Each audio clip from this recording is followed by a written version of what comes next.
Jadi gerabah di sini di Kampung Sayangan itu ada sejak tahun 1400-an, di mana sampai saat ini diyakini sejak tahun itu sudah ada gerabah. Itu sejarahnya dari perjalanan Sunan Pandanaran dari Semarang ke Bukit Jalbalkat untuk berguru pada Sunan Kalijaga. Di situ ada jung atau tempat berwudu yang namanya Gentong Sinogo. Makanya dari itu diyakini sampai saat ini gerabah di dua kampung di Desa Melian, yaitu Kampung Sayangan dan Kampung Pagerjinan itu sudah ada sejak tahun 1400-an.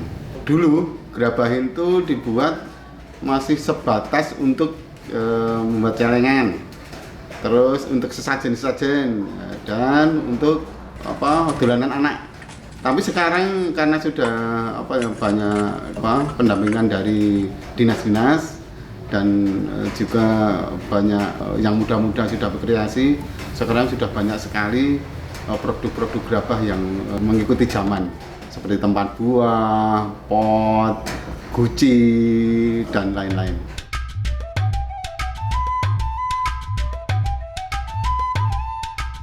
Jadi di sini ada beberapa alat yang dipakai untuk membuat gerabah. Yang pertama adalah alat putaran miring. Jadi alat putaran miring itu dibuat karena waktu dulu itu kan kebanyakan wanita-wanita di Jawa itu kan pakai kebaya. Jadi terciptalah alat yang namanya alat putaran miring itu untuk membuat gerabah. Kalau dulu kan nenek moyang kita pakaiannya kebaya jarit. Nah, jadi untuk yang putaran miring itu duduknya serong, itu untuk menyelaraskan pakaian. Soalnya kalau pakai jarit, kalau duduknya kongkong kan ya saru. Kalau serong itu kan agak sopan, jadi bisa dijaga kesopanannya. Jadi alat putaran miring itu bagiannya ada papan kurang lebih diameter 50 cm ya. Terus keistimewaan dan kelebihan alat putaran miring ini untuk membuat gerabah-gerabah yang kecil-kecil seperti vas bunga, celengan, kendi dan lain-lain itu lebih cepat. Jadi lebih cepat daripada putaran tegak. Itu tipis, kecil ya, dan simetris.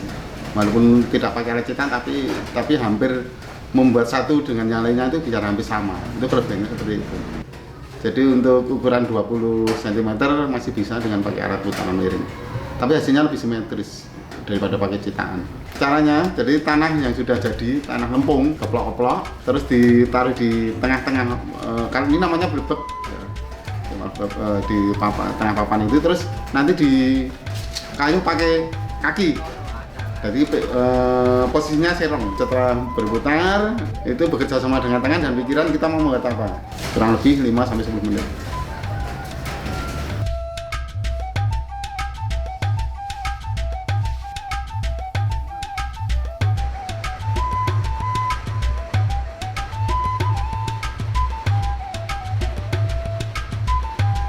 Permasalahan yang mendasar adalah bahan baku, karena bahan baku ini setelah diambil kan habis ya, makanya itu termasuk kendala juga bagi kami, kendala yang mendasar.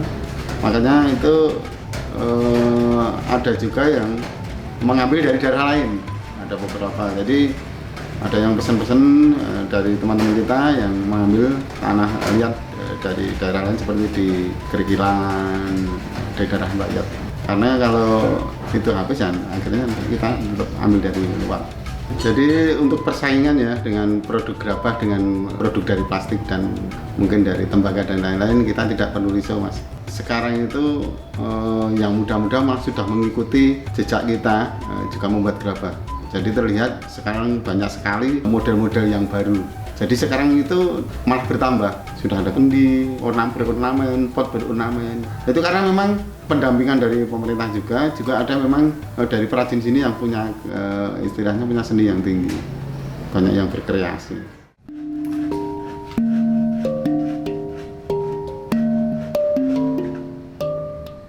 Di gerabah Melian itu kan kita memakai warna alam mas. Jadi waktu pas proses pembakaran kita ada proses pengasapan. Nah dari pengasapan tersebut menimbulkan warna hitam kecoklatan dan merah kecoklatan. Dan itu tentunya aman buat makan dan minum.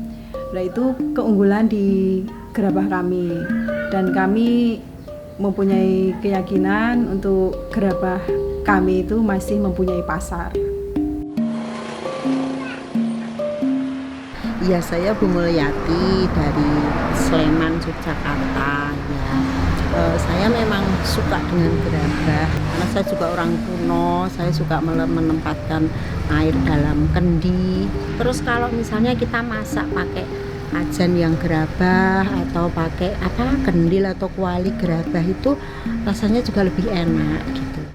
Dan untuk wisata edukasi gerabah itu sebenarnya udah lama kita geluti, Mas.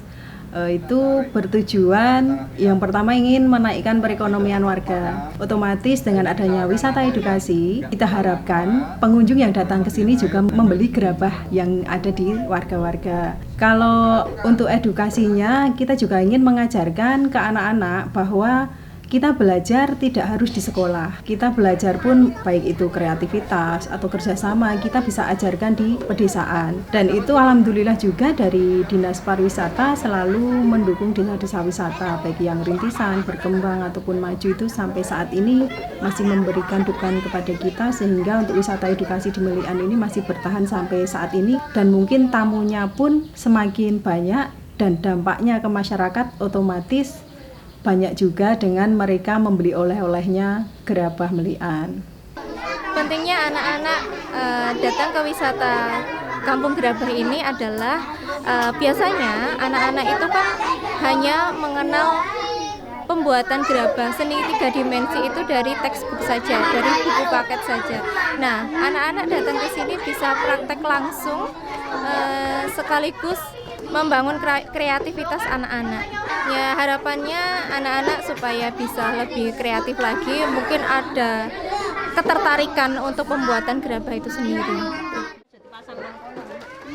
Ya, ini kami mengadakan edukasi gerabah ini bisa menambah pengalaman anak-anak, bisa menambah ilmu, dan yang kemungkinan anak-anak belum tahu gerabah itu apa, cara pembuatannya gimana. Mereka kan bisa langsung terjun, bisa mengerjakan, bisa langsung pegang tanah sendiri.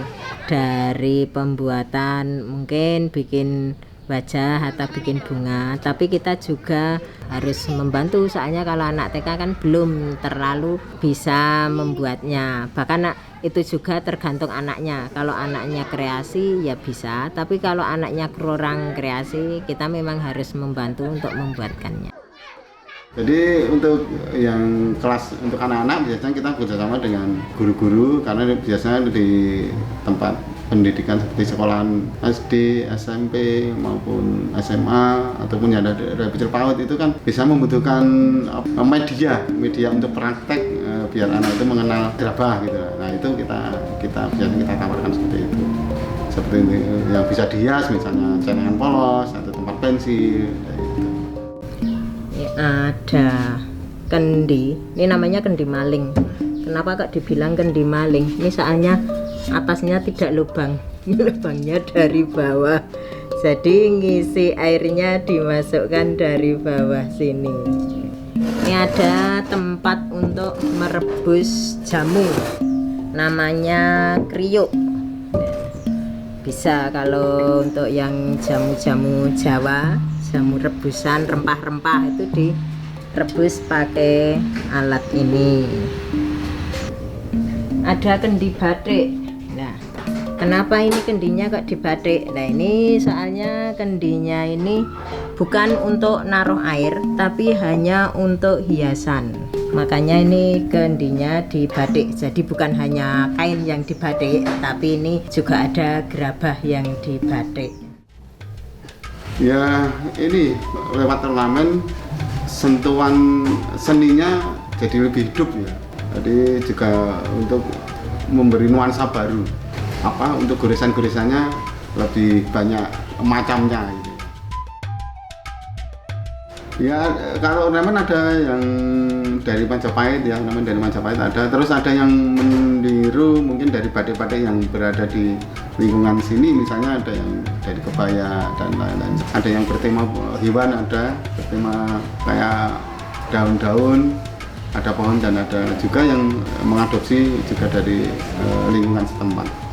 Karena di sini sudah bahan baku sudah menipis, harapan kita jadi pemerintah nanti membantu untuk mencarikan lahan untuk menjadi bahan batu gerabah. Mudah-mudahan perajin gerabah di sini tetap lestari sampai nanti ke anak cucu kita. Karena apa? Jadi banyak sekali yang perajin gerabah atau warga di sini memang menggantungkan produksi dari gerabah. Gitu.